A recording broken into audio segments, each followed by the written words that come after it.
Today I want to talk about Army of Two. My computer was recently in the shop, so I didn't have any access to my computer or computer games, so I busted out the old PS3 and decided let's play some old games I haven't played in a while and do a review. And Army of Two was sitting on top, so I said, hey, that looks fun, let's play this again.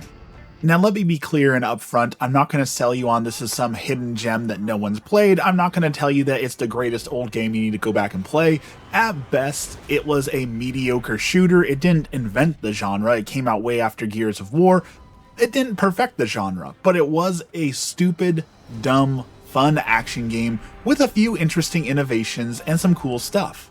The coolest thing was it had a morality system, and I know, there's so many games from this era that had morality systems and they were just tacked on and they didn't mean anything. And for the most part, this game didn't mean anything in those morality choices either, aside from you get a little bit of a different title. But there were some choices that you made that would lock you out of certain weapons if you didn't get those weapons, or lock you out of a big paycheck if you didn't do that. So it did actually add interesting choices where you wouldn't have access to certain weapons unless you played the game a certain way. And I do like that you had a choice, and those choices actually had a meaningful impact on your gameplay. Now there are three different Army of Two games. There's Army of Two, the original, Army of Two 40th Day, which is widely considered to be the best one, and then Army of Two 3, the Devil's Cartel, which is widely considered to be the worst one. All the footage here is going to be from the 40th Day because it is considered to be the best one. It's the one that I played and I super enjoyed, so enjoy that. Now I did say that the game was mediocre, but there is one way to bring it up from mediocre to top tier, and that is to play with a friend. The game was built from the ground up as a co-op shooter, and it's very clear that it's meant to be played like couch co-op, grab a friend, grab some snacks, spend a late night playing this game. So if you have a friend that you enjoy their company and you play this game with that friend, you will super enjoy your time playing it that way. And I do appreciate that they actually made the game for co-op. The whole split screen co-op is kind of a dead art now. People have been asking for it to make a comeback, and there are some games, there is the Steam ability to play games couch co-op but away, but it's just not the same. It's not the same as booting up Halo 2 and playing through the campaign, or playing this game together. There's something magical about the old days of split screen co-op on the couch, and we're just never getting those days back.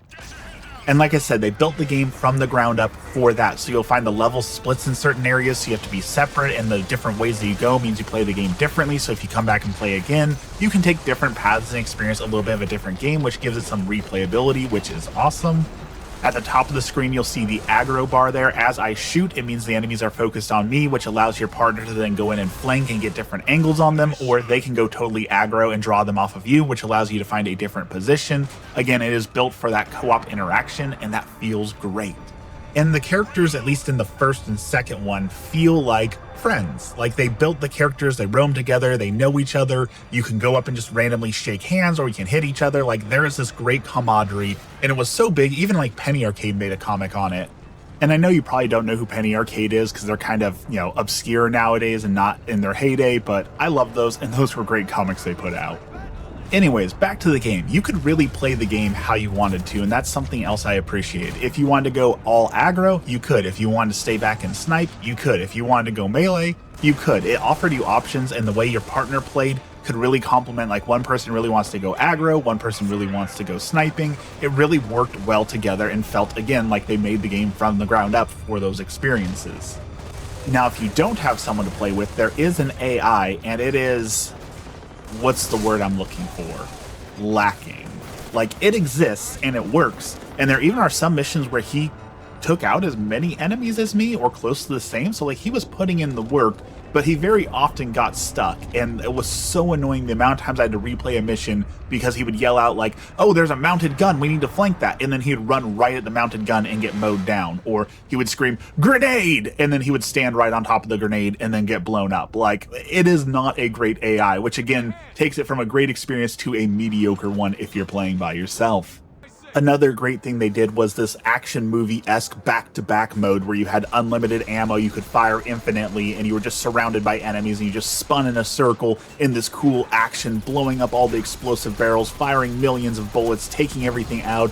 And if you ask anyone about this game, Ask anyone what they remember about Army of Two, and I guarantee you they will remember people screaming back to back. We're surrounded! Back to back! It's ridiculous, it's over the top, but it's fun. And at the end of the day, that's all that matters in a video game sometimes, is that you're just having stupid, good action fun.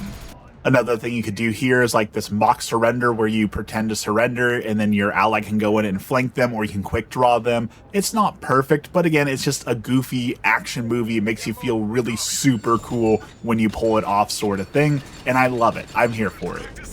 And I gotta say, the whole game is basically an action movie. So there is a story, and I couldn't tell you what it is. I started playing through it. There's a bunch of people in Shanghai blowing up Shanghai, and they want to get you for some reason. Honestly, it doesn't matter. It's an action movie, right? Like, you're not here for the story. You're not here for a cerebral plot. You're here to just enjoy some fun, dumb, wanton destruction, and that's what the game gives you.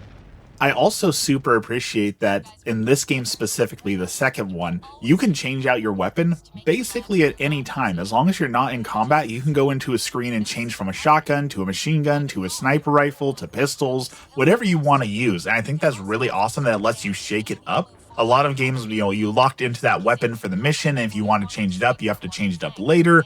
No, this just lets you do what you want to do. So if you want to horde down or mow down a huge horde with a machine gun, you can do it. And then you want to switch to a shotgun, perfect. You know a boss fight's coming up and you need a different weapon, it's yours for the taking. And I really enjoy that you're not locked into anything. You can just pick up whatever you want and play however you want. Now, the big question, honestly, is do we want a remake, remaster, or another one of these games? With people really despising the third one, and as we talked about, the magic of couch co-op is kind of gone. I don't think they would make another one specifically as a couch co-op game. We have seen a few games like A Way Out, and that one game It Takes Two that are kind of made for two people to play together, and those have had some success and some popularity. Brothers was another one that I really loved that was a two-player game to experience a story, but I do know that inherently that is a more niche product, and people nowadays don't want to make niche products. They want to make a lot of money, so any big game studio that's going to pick this up is going to try and make money off of it. That's kind of what we saw with the third one, and that means we're going to lose a lot of the heart and soul that made the first ones great. So I would love a remaster or a remake, or heck, just even give us a fourth one. Just give us a brand new installment. I'd actually prefer that, to get something new rather than just a remaster or remake. I know it's the year for remasters and remakes, but give us something new. Especially if it's not EA making it, but rather a small studio gets to like pick up where they left off and make a game specifically co-op, two-player experience for the good old days of couch co-op. So if you happen to have an Xbox 360 or a PS3 and a friend, definitely do pick this up and play it. If you don't own any of that, I would not say this is a game worth going out and buying specifically a retro system to go and play. Based on a little bit of research and my own knowledge, I'm pretty sure these games were never ported, so it's not something you can easily pick up on Steam or anything like that. It might be on like the new Xbox Marketplace where you can play some of the older games. Even then, like I said, it's really not worth it unless you have a friend to play with, or if you're really just dying for a cover shooter that is something a little bit different in the genre. However, I know that we have a Gears of War remaster or remake coming out here soon, so don't burn yourself out on cover shooters, because I'm sure that is going to be taking the spotlight. That's all I really got. I don't want to do a whole in-depth thing where we go through every single weapon, all those things. It's one of those things where, like, if you've seen enough, you say, I want to play it, go enjoy it. If you're not, well, then you're not really missing out on a whole lot. With all that said, thank you for watching, and have a blessed day.